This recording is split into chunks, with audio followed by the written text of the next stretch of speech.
But there's another aspect of the job that is equally rewarding, if not more, recognizing the service of retired civil service and foreign service professionals whose careers have left an indelible mark on the department and on our nation. Today, I am thrilled to continue a time-honored Foreign Affairs Day tradition, the presentation of the Director General's Cups, to celebrate two remarkable public servants. First, it is my pleasure to present the Director General's Civil Service Cup to a cherished colleague and friend, Sharon Hardy.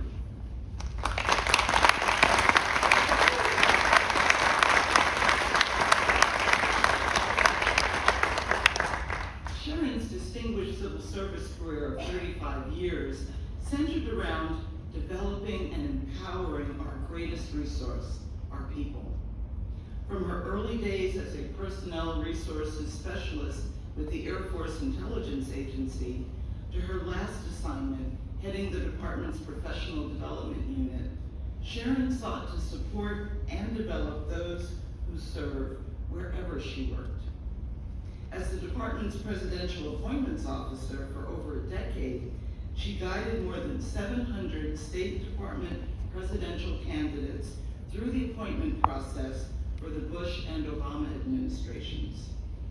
In this role, she also oversaw the preparation of presidential documents such as nomination, commissioning, and credentialing materials for appointees. And, I think this is so cool, she had the unique distinction of serving our nation as keeper of the Great Seal of the United States. Wow.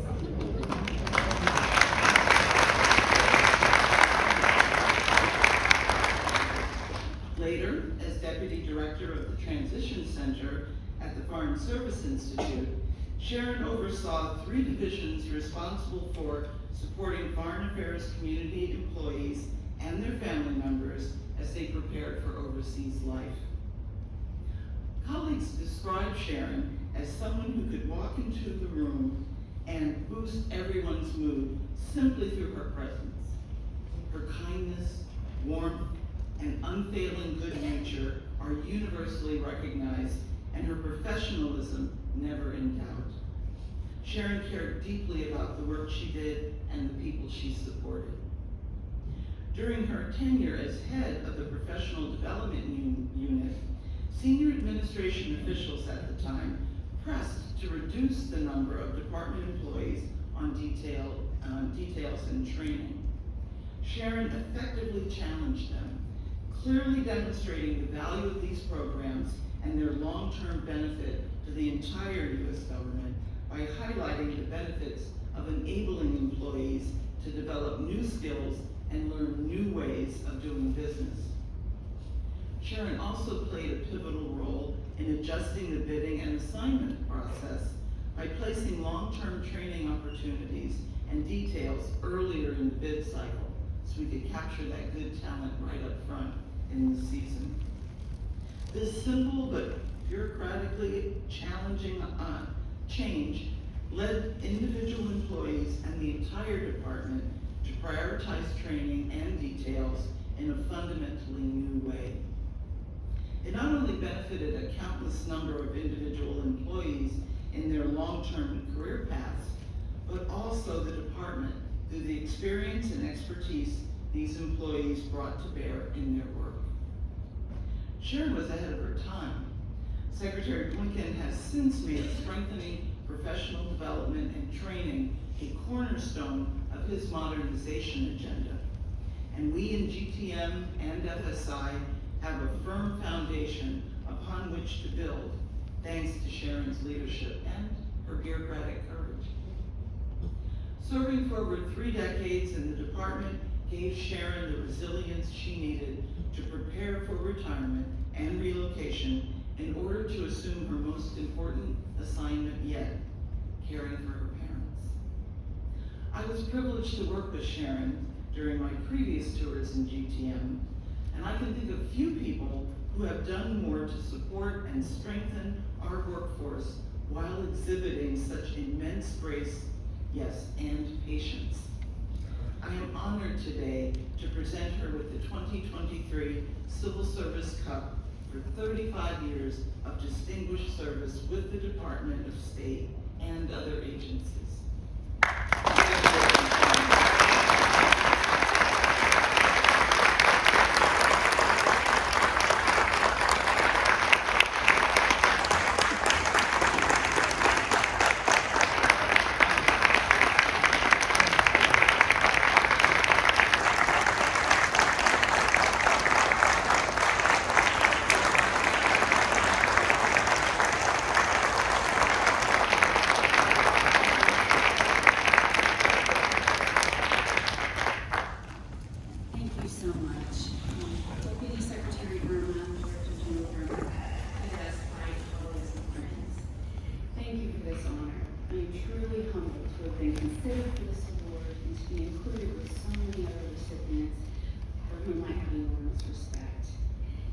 Very humbling to share this moment with somebody as esteemed as Ambassador Harry Thomas, whom I've known for many years and I think the world of him. Congratulations to you, Ambassador.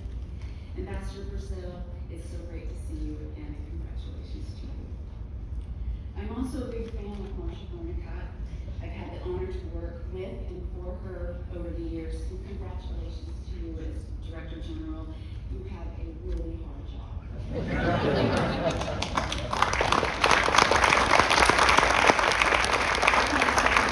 It's so great to see you back in the department. Congratulations on your appointment. When I reflect on my time here, one word comes to mind: grateful. Upon graduating from college, I knew that I would land a job, but I had no idea what amazing opportunities would be in store for me when I arrived at State. Soon after, I learned that I would have a career, not just a job. Every position held prepared and launched me for the next. I was privileged to work with Foreign Service nationals early in my career, giving me a respect for the work they do on our behalf. I worked with scores of incredible Foreign Service members and leaders. Some were friends, some were colleagues, some were bosses, some were my mentors and they didn't even know it. All have impacted my life, helping me to determine my path. I'm forever grateful to them. There are far too many in over 31 years of assignment cycles to name. But being in the civil service, there were many that in that service who also influenced me. Again, way too many to mention, but there are a few I consider legends who stand out to me. People such as Ruth Whiteside, Joyce Thomas, Sharon Bisbee, Joanne Alba, and Ray Leckie. The support and influence from these individuals was so critical to me, and I will forever be grateful. In my years at State, I served in 6 civil service positions. My positions included 3 separate assignments in PER, later called HR, now called GTM. I staffed civil service vacancies, shepherded career and non-career appointees through the intricacies of the presidential appointment process. And in my last position before retiring, I worked with a team who assigned foreign service and civil service colleagues to details and long-term training assignments to an array of institutions, including military war colleges, civilian academia, and the private sector. I was also assigned to ARA, which became WHA, so I'm dating myself. And in 2 separate positions, I managed the teams responsible for civil service staffing, EFM hiring, bureau resources such as IT, budget, FTE, and establishing new posts and offices. In the Transition Center at FSI, I worked with countless dedicated professionals whose sole responsibility was to prepare foreign affairs employees and their family members for a global lifestyle, build resilience, and help colleagues transition into retirement. Over the years, I worked with hundreds of desk officers, post management officers, OMSs, CDOs, human resource, admin, and assignment officers. Thank you for making my work a little easier. You helped me with late in the day clearances, evening calls regarding candidates, and educated me on a variety of issues affecting your posts and bureaus. I'd also like to acknowledge the individuals that I supervised over the years. It's the people I worked with every day who taught me the most. Thank you for your hard work and dedication, and I hope I never let you down. To my friends inside and outside the state, thank you for your generosity, friendship, as well as daily support and encouragement. I'd also like to thank my family who always supported me and understood when work kept me from participating 100% in family vacations and other events. I'm grateful for the privilege to spend several decades working for this agency.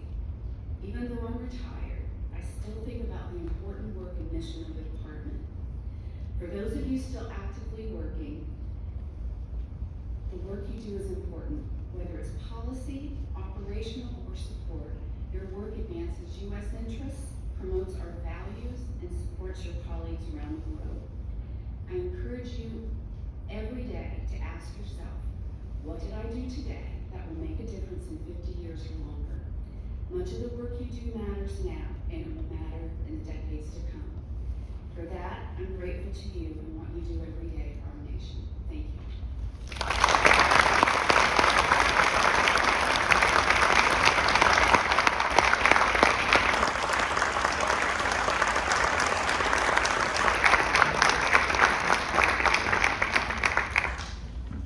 Congratulations, Sharon.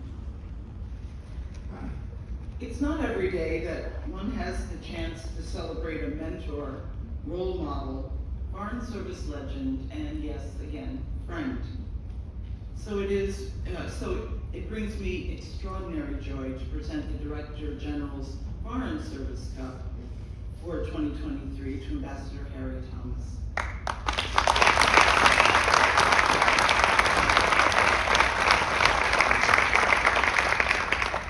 During an illustrious 34-year career in the Foreign Service, Harry represented the United States abroad as ambassador 3 times and served in senior positions at the State Department and the White House until he retired in 2018 with the rank of career minister. Ambassador Thomas is a rare Foreign Service breed, an ambivert who is just as comfortable working in Washington as he is overseas. To give you a flavor of his more senior Washington roles, he served as Director of the Operations Center, Director for South Asia at the National Security Council, Director General of the Foreign Service, and Director of Human Resources, and Executive Secretary and Special Assistant to Secretary Condoleezza Rice. From his early days as a consular officer in Peru until his last post as U.S. Ambassador to Zimbabwe, Harry perfected his proficiency in the 3 Ps, policy, process, and people, wherever he went. And while his policy achievements and process innovations are significant and lasting, it is Harry's dedication to building future leaders that has left the greatest mark on the department and our people. He has personally mentored scores of officers, and many of these have contributed greatly in the senior ranks by heeding his wise counsel. Whatever his role, Harry had always found time to connect with officers junior to himself. As Deputy Director and then Director of the Operations Center, he reached out to officers to provide guidance and tips. As Ambassador to the Philippines, he welcomed newly arrived officers by introducing them himself to key contacts and influencers.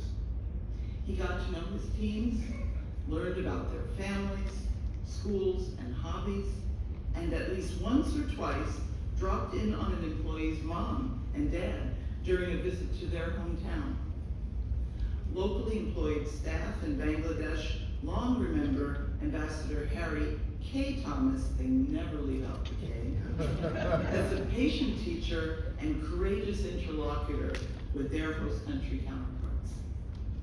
I have heard Harry described as a rock star by former colleagues, but make no mistake, this rock star has never been afraid to rock the boat. Harry could be tough when he needed to be. As one mentee put it, at numerous crucial moments for the service, Harry demonstrated his compassion and his iron resolve to complete the mission. Harry is a hard act to follow. I had the good fortune to follow in his footsteps, first as Ambassador to Bangladesh and now as Director General. And I also had the good fortune to have a decent time interval between our respective tenures. I do not envy anyone who had to immediately succeed Harry Thomas. As one successor and mentee, Assistant Secretary Brian Nichols put it, when I arrived in Zimbabwe as ambassador following Harry, I found a mission that truly loved him. Those were very big shoes to fill. His engagement, leadership, and compassion, particularly for our locally employed colleagues, resonated in every corner of the mission. Zimbabweans continue to reach out to him for help, and he unfailingly provides it. A true rock star seldom goes quietly into the night. In the same way as a retired diplomat, Harry continues to loom large in important ways. He continues to mentor Foreign Service officers. He teaches at Yale's Jackson School of Global Affairs and International Policy, and he serves on the board of trustees for his beloved alma mater, Holy Cross. It is my great privilege to present the Director General's Foreign Service Cup to a Foreign Service rock star and role model, Ambassador Harry K. Thomas.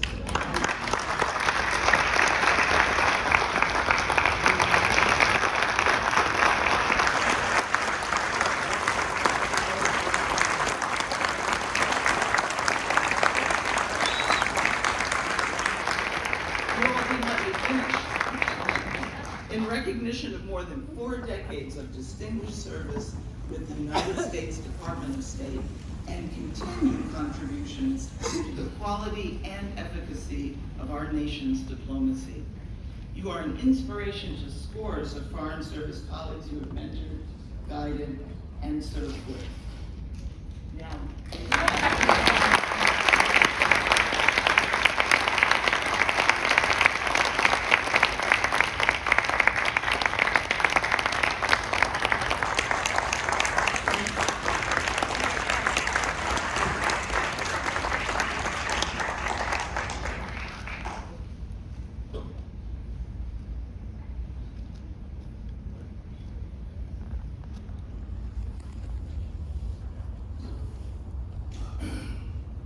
Secretary, Undersecretary, all of my friends, good morning.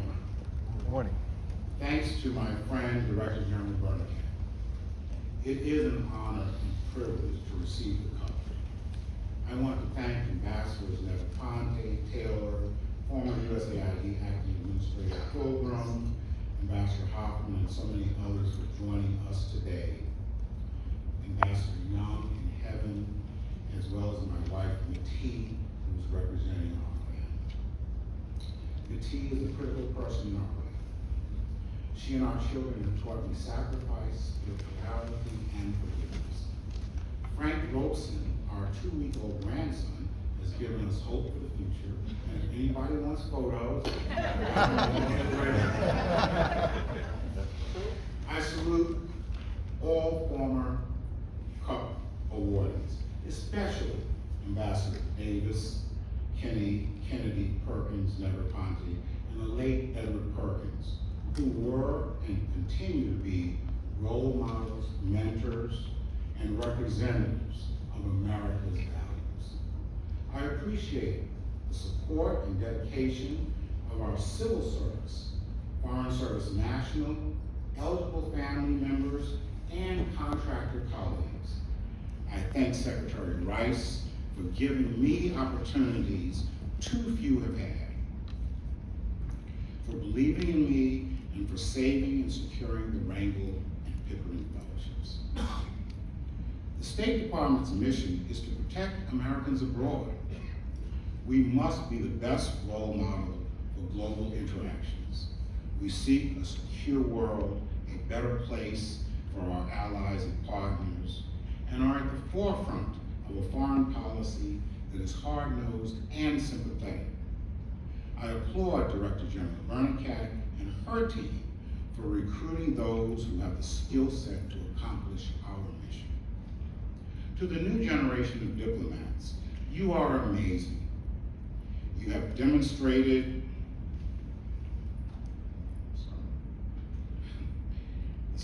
happens when you use an iPad. You have demonstrated courage and innovation early in your careers. You have the resilience to succeed in any environment and the humility to understand the importance of listening to others while producing mutually beneficial policies that will keep America and our partners strong.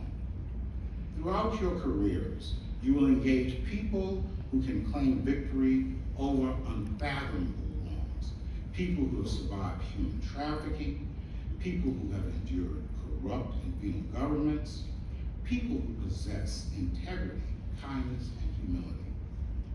You will also encounter foes who offer ways of life that are contrary to ours and engage in pirate victories that are meant to strengthen dictatorships, strip natural resources, and build playhouses. I urge you to counter these foes, to offer alternative solutions, and to tell the American people and the global community about the work we do on their behalf.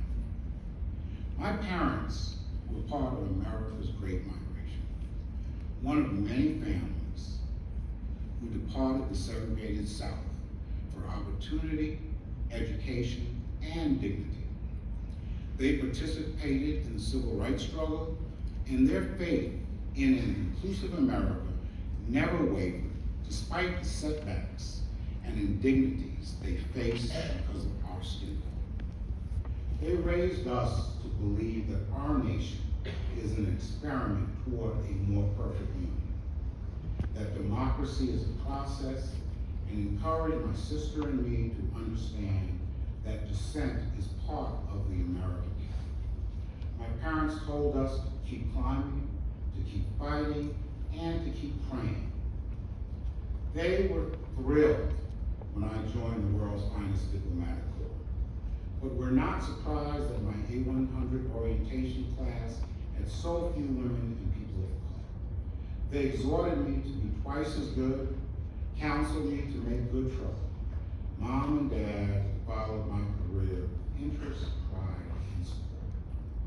Family members and friends visited us at every post. They marveled at America's generosity, our support for PEPFAR, for the LGBTQIA community, for American businesses, our generous responses to humanitarian crisis, be the victims, friends, or foes. They were proud of our work to help abused women and children. Well-meaning friends questioned why we did so much for foreigners, not fully understanding how our small development, assistance, and public affairs budgets hamstring our ability to compete with today's foes and prepare for the challenges of climate change, terrorism, and the assault on American values. My first love is my family, and I, like all foreign service officers, can never repay their love and sacrifice. Followed by my love for the College of the Holy Cross, the appreciation of Father Brooks, and the Jesuit education that exhorted us to be men and women for others. My post-career work with the Special Operations Command, the Navy SEALs, Office Operations, and Yale's Jackson School of Global Affairs has reinforced lessons learned in the corridors of state and the Operations Center that we must be one team, one mission to accomplish diplomacy, development, and defense. We have a marvelous legacy of improving lives. I recently visited the Jackie Robinson Museum. In the last weeks of a life shortened by the stress of being a pioneer, Major League Baseball honored Mr. Robinson. In his remarks, he thanked Major League Baseball, but added how much happier he would be to see a black manager. I find myself echoing Mr. Robinson. I am humbled to have this honor granted to me. I, like Mr. Robinson, will be much happier when I see a State Department and Foreign Service that is representative of America's exceptionalism and diversity. Thank you very much.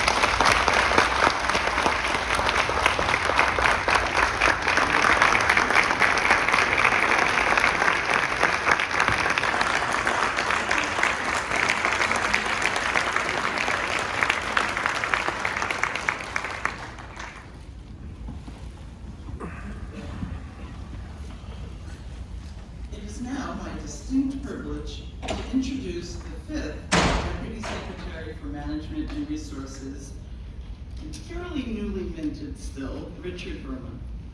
Deputy Verma assumed office on April 4th, 2023. He brings over 25 years of international experience across senior levels of business, law, diplomacy, and the military. And he is no stranger to the department. During the Obama administration, Deputy Verma served as the U.S. Ambassador to India, where he led one of the largest U.S. diplomatic missions and championed historic progress in bilateral cooperation on defense, trade, and clean energy.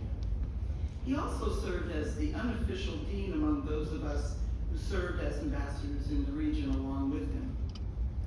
Prior to that, he was Assistant Secretary of State for Legislative Affairs. He also worked on Capitol Hill as the National Security Advisor to the Senate Majority Leader. Deputy Verma holds multiple degrees, including a doctorate from Georgetown University and a law degree from American University. Please join me in welcoming Deputy Verma.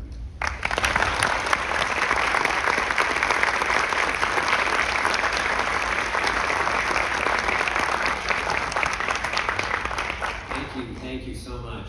What an incredible morning, and what an honor to share the stage with these incredible awardees. I just am so grateful for your lifetimes of service and the impact that you've had, and I'm so inspired really by your remarks. And Marcia, thank you. It's great to be back with you. We had a great time in South Asia, a complicated place. I'll tell you, I've been here 30 days and I'm going to stop counting at some point. Let's just say that the slow orientation and nice ramp-up period with lunches and coffees, that didn't actually take place. Reminded me a lot of when I was 7 years old and I went to the YMCA and the swim teacher said, "This is how we're going to learn how to swim," and he pushed me into the deep end. And that's basically how it's gone. I will say it's such an honor and a privilege to be back, and as this is my third go-around here, but I've been working in the national security field for about 30 years now, starting my career in the Air Force as a judge advocate.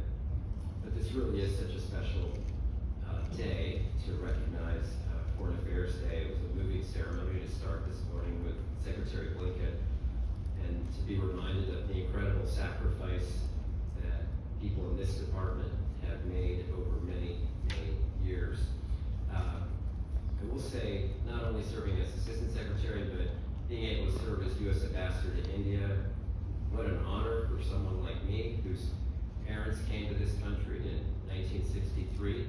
My dad tells a great immigrant story of showing up with $14 and a bus ticket in New York City and nothing else. He's told that story so many times. Sometimes he has $22, sometimes $14. But the point is, they really started over with nothing. And the thought that their kid would go back to represent the United States in the country that they came from 60 years later, that is the longest of long shots, and I will be forever grateful to the department for giving me that opportunity.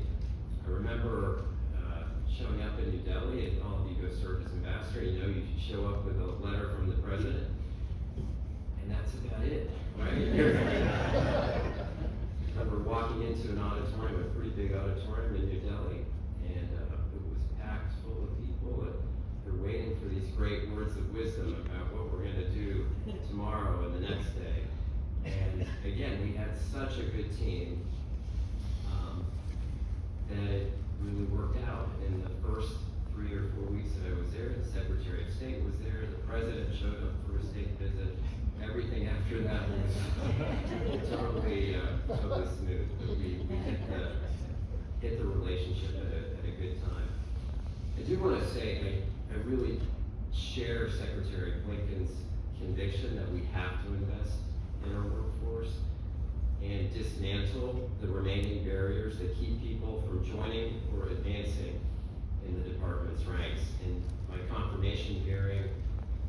the Senate Foreign Relations Committee in February, I made a personal commitment to champion DEIA at the State Department. I keep my promises, so I want to make sure you all hear me say it. I will be a DEIA champion. Now, I should also tell you something I haven't shared in public. My nomination was held by a senator because of my prior commitments to diversity, equity, and inclusion. That is a battle I am happy to fight today, tomorrow, and into the future, and I'm going to keep doing that.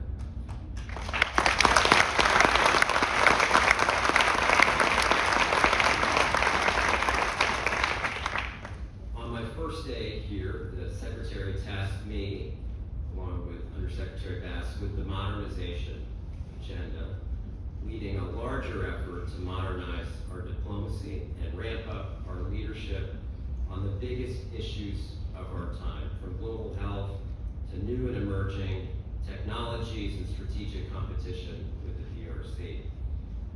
When I was last at the department, I witnessed our diplomats tackle some huge challenges. And yet today's threats and opportunities seem to be even greater. We are at an inflection point, but I know we are going to meet this moment and ensure that the department is adequately and properly organized, staffed, and equipped to deliver on our mission for the American people. And it's because of our people, our employees, past and present, who make the mission possible.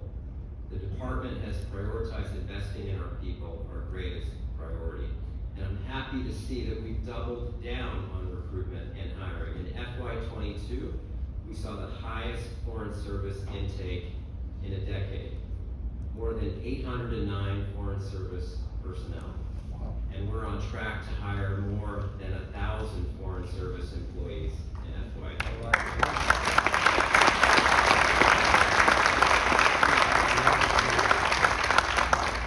Marcia does have the hardest job. And I will say, I just met with the incoming class the other day. What an incredibly diverse and skilled group of people. And because we want to retain this precious talent, we're looking closely at workforce concerns.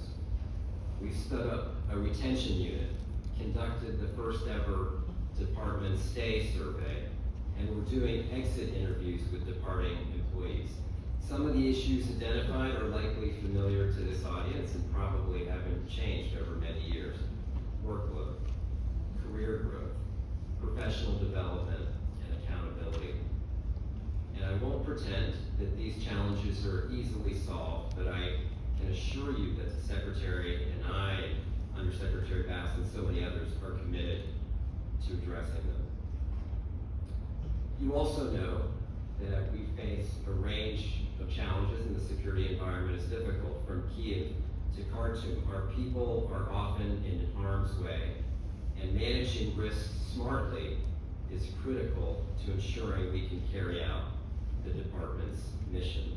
I will just tell you what I witnessed this past week as a very small team of people helped evacuate over 1,000 people out of Port Sudan alone. And just watching them at every turn, they wanted to stay longer, and they did it in such incredible and difficult circumstances. And I'm so proud of the work our teams have done over this last year, and again, even this week on these difficult issues. And I could go on and on because there's so much going on in the world, but today, let us just pause to celebrate your contributions and those of your colleagues at more than 270 posts across the globe. Thank you. I thank you. I know I am here because I am standing on the shoulders of all of you that have come before me.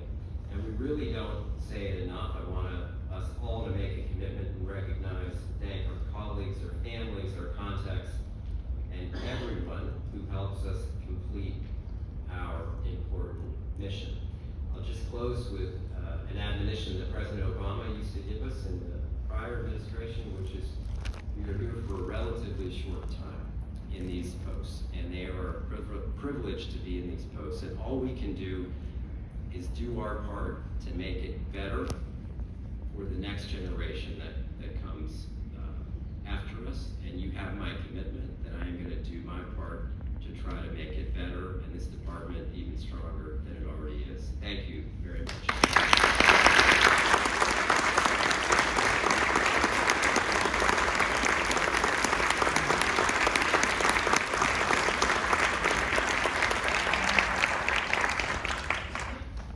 There's one more word of thanks I'd like to offer before we end this session. Thanks to everyone who recognized the challenges of being Director General, but you can't do it without a team, a really good team ever. And I want to thank my team. Those of you who are here, just stand up briefly. We have been working really hard.